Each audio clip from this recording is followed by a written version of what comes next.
निष्पाप और बड़े भारत की राजनीति को बदलने के सपने की हत्या एक निर्लज्ज, नीच, मित्रहंता, आत्ममुग्ध और चरित्रहीन व्यक्ति ने की। जो आम आदमी पार्टी में लोग बच गए थे सत्ता के लोभ में, लालच में, पदों के लिए, उस पैसे के चक्कर में, वे सब भी अब वापस जाएंगे, लौटेंगे, कुछ अपने व्यवसायों में लौटेंगे। उन सब की हत्या एक आत्ममुग्ध आदमी ने, एक चरित्रहीन आदमी ने अपनी निजी महत्वाकांक्षाओं की पूर्ति के लिए की। उसको दंड मिला, ईश्वरीय विधान से दंड मिला। सबसे पहले तो भारतीय जनता पार्टी के लोगों को जीत मिली है, उन्हें बधाई, और आशा करता हूं कि जो जनादेश दिल्ली की जनता ने उन्हें दिया है उसकी वो प्रतिपूर्ति करेंगे। और वे सब आम आदमी पार्टी के लाखों करोड़ों कार्यकर्ता जो अन्ना आंदोलन से आए, जिनके बहुत ही निश्चल, निष्पाप और बड़े भारत की राजनीति को बदलने के सपने की हत्या एक निर्लज्ज, नीच, मित्रहंता, आत्ममुग्ध और चरित्रहीन व्यक्ति ने की, उसके प्रति तो क्या संवेदना। दिल्ली को उससे मुक्ति मिली। और मैं ये जानता हूं कि अब जो आम आदमी पार्टी में लोग बच गए थे सत्ता के लोभ में, लालच में, पदों के लिए, उस पैसे के चक्कर में, वे सब भी अब वापस जाएंगे, लौटेंगे, कुछ अपने व्यवसायों में लौटेंगे, कुछ पार्टियों में चले जाएंगे। और पतन यहाँ से प्रारंभ हुआ है उन लोगों का। मेरे लिए कोई प्रसन्नता का और दुख का विषय नहीं है, मैं बीच में खड़ा हूँ। प्रसन्नता इस बात की है कि करोड़ों लोगों ने आशा लगाई थी, करोड़ों लोगों ने, लोग अपनी नौकरियां छोड़ के आए थे, व्यवसाय छोड़ के आए थे, दुश्मनियां ली थी लोगों ने। उन सब की हत्या एक आत्ममुग्ध आदमी ने, एक चरित्रहीन आदमी ने अपनी निजी महत्वाकांक्षाओं की पूर्ति के लिए की। उसको दंड मिला, ईश्वरीय विधान से दंड मिला। प्रसन्नता इस बात की भी है कि न्याय हुआ।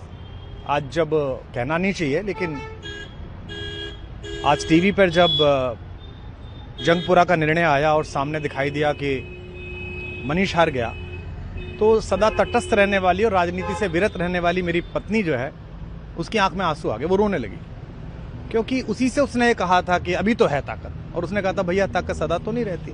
तो ये अहंकार आशा करता हूं अगले लोग नहीं करेंगे, जो बाकी दल है वो नहीं करेंगे, इससे सबक लेंगे। और दिल्ली के नागरिकों को मैं अच्छे शासन के लिए बधाई देता हूँ। अब भारतीय जनता पार्टी अपने नेतृत्व में सरकार बनाकर दिल्ली के जो दुख थे पिछले 10 वर्ष के, उन्हें दूर करे। और आम आदमी पार्टी के समस्त कार्यकर्ताओं को कहता हूं कि आपने जिस किसी भी लोभ लालच में, सब कुछ जानते हुए एक ऐसे व्यक्ति के समर्थन में काम किया जिसने अपने मित्रों की पीठ में झुरा घोंपा, गुरु को धोखा दिया, अपने साथ कंधे से कंधा मिला के लड़ने वाली महिलाओं को अपने घर लाके पिटवाया, अपनी निजी सुख और साधन के लिए जनता का पैसा खर्च किया, अब उससे आशा लगानी छोड़ें, अब बाहर निकलें, अपना अपना जीवन देखें। मुझे राघवेंद्र सरकार राम की कृपा मिली, जिनका ये घर है, जिनकी कृपा से मैं यहाँ खड़ा हूँ। मुझ पर कृष्ण कृपा हुई कि मैं इस निर्लज्ज सर्कस से बाहर आ सका। मैं उन सब से भी अच्छे भविष्य की कामना करता हूँ कि वो कोई गंदगी ना फैलाएं कहीं भी, वो लौट जाएं अपने शिविरों में। जिस तरह माधव को, कृष्ण को दूत देखकर भी भरी सभा में अट्टहास करने वाला दुर्योधन जो ये कहता था सुचिग्रम नैव दास्यामि बिना युद्धे न केशवः, बिना युद्ध के 5 गांव भी नहीं दूंगा, आज वो अपनी सीटों के लिए तरस रहा है।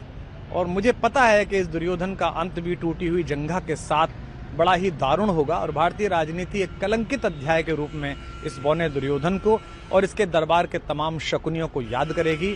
मैं उनकी मुक्ति की कामना करता हूं कि ईश्वर उन्हें इस दुख से बाहर निकाले, और समस्त लोगों को बधाई देता हूं कि चलिए अंततः न्याय हुआ। सर, बात करें दिल्ली के चुनाव या यूपी के उपचुनाव मिर्जापुर को लेकर, चुनाव आयोग पर तमाम तरह के आरोप लगाए जा रहे हैं। अखिलेश यादव ने कल कहा कि वहाँ उपचुनाव में मिलकर, ये राजनीतिक विषय है, इस पर मैं राजनीतिक कार्यकर्ता नहीं हूँ, तो इस पर मेरी टिप्पणी शोभनीय नहीं है। वो आपस में सब जाने।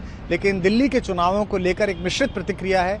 दुख है कि अन्ना आंदोलन से एक ऊर्जा जो पैदा हुई थी, जिससे देश में एक सकारात्मक बदलाव हो सकता था, एक वैकल्पिक राजनीति हो सकती थी, उसकी हत्या एक अहंकारी आदमी ने, एक आत्ममुग्ध और असुरक्षित आदमी ने कर दी।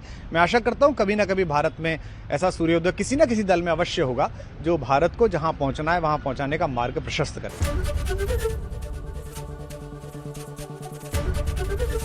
एबीपी गंगा, खबर आपकी, जुबान आपकी।